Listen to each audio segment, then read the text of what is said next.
But the fortunate thing is that you and others have been able to make an end run around the establishment. They thought all they had to do was marginalize everything that I said in the debates and marginalize me on the evening news, and nobody would get the message. They didn't even know there was an internet out there and how the internet message could be spread. So this is tremendous. Just think, we have had, I think, over 1,700 meetup groups form. And it was the meetup groups, the spontaneous supporters went and raised the money, and a significant amount of money. So there is we're able to compete now. And this is important because it's very necessary that things move along quickly. So whether it's educational, political activities, or getting involved, very, very important. And this is what is happening today. The follow-up has already occurred. We are told that this is being foolish, staying in the campaign because we've already picked our nominee, and what are you doing this for? And I said, well, as long as there are a few out there, as long as there are supporters, and as long as there's money in our bank, we will continue.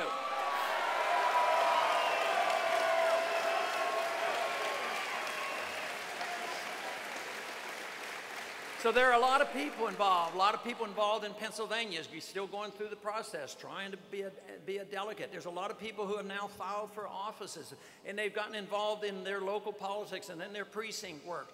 So this is all good. I don't even know all that's going on. You know, if it were run on a conventional campaign, you would have one person up here with raising a lot of money and go down and try to organize. This has been different. This has been different. The grassroots has organized this campaign. This is a truly grassroots effort, and organization and fundraising is just fantastic. So your enthusiasm has been, you know, a real great help to keep me energized. I hope I helped you to be energized as well.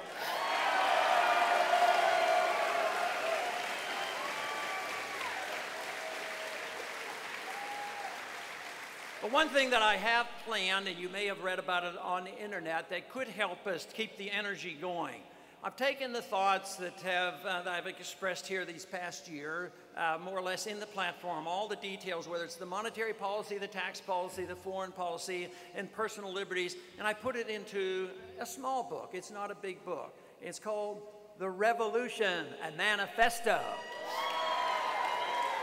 And that's going to be coming out soon. It'll be out on the 30th, and we'd like to have a splash. We'd like to let the conventional media know that there's a lot of you who are interested. So if you're so inclined, it would be a vote for our campaign if you could participate in that, and that is available now on Amazon.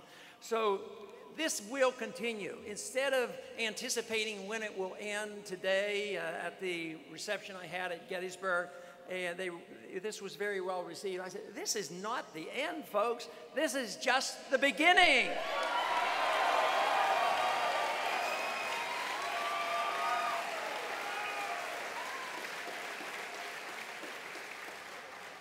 One other issue I do want to touch on that young people respond to very favorably, and that is on personal liberties. And this is where we are indeed threatened. And this has been a very serious problem, especially since the 9/11, although it was occurring before that.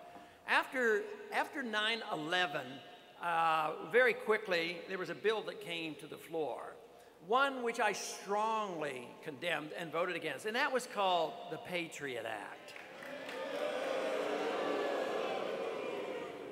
But the worst part about that, the Patriot Act appeared on the House floor, and it was really not available to be read, very long and very complex. But the worst part about it, most of the bill had been written a long time before 9/11. It was just sitting there waiting for the opportunity to be placed on the American people, which means more intrusions on your privacy. We should work very hard to try to preserve what the founders fought for, and that is for our Fourth Amendment, the privacy issue. The government is supposed to be there for a purpose of protecting your privacy, not to protect the secrecy of government. Government shouldn't be secret.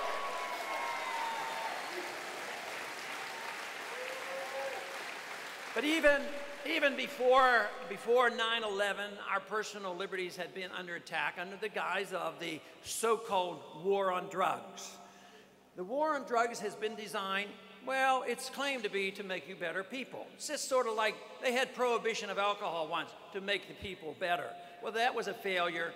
the prohibition on drug usage is just as much of a failure. It's cost hundreds of billions of dollars. We now have people in prisons who have never committed a violent crime cluttering up our prisons while the rapists and murderers are getting out on easy sentences because we don't have enough room in our prison.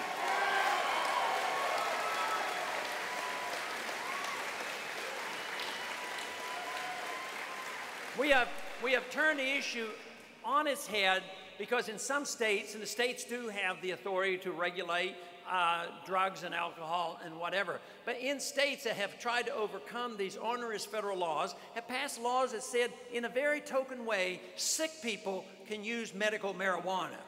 But the federal government feels so obsessed and so threatened by the fact that somebody dying with cancer or AIDS might get benefit from marijuana.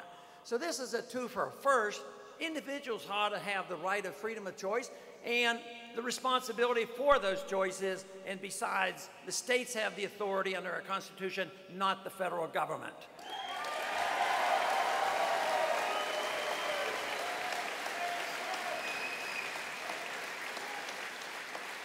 But the trends have not been good. And there was a supplemental bill in 2006 where rather secretly, there was a change in the Insurrection Act of 1807. The Insurrection Act tells you very specifically, in a very narrow sense, when a president can declare martial law, and of course, this is very, very rare. Well, this has been modified and made it very easy for a president to declare martial law. And it can be for health reasons, it could be for a terrorist attack, it can be for disorder, public order. So it's very, very vague, and it cancels out the additional protection that was placed in the Posse Comitatus Act in 1878. That has been essentially eliminated. So the stage has been set, and we've already seen this invasion of privacy, warrantless searches. We have seen the attack on our privacy on the internet. We see the national ID card. This country does not need a national ID card.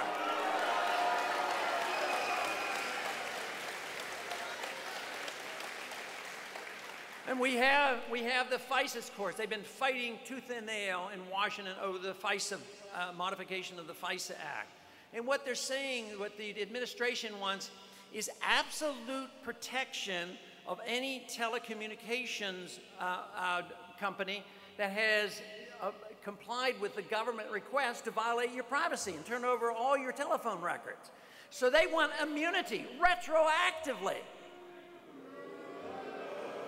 And that to me would be like saying, well, let's hire a private gangster to go in your house and rob you, but the government tells them to do it, and therefore give them retroactive immunity.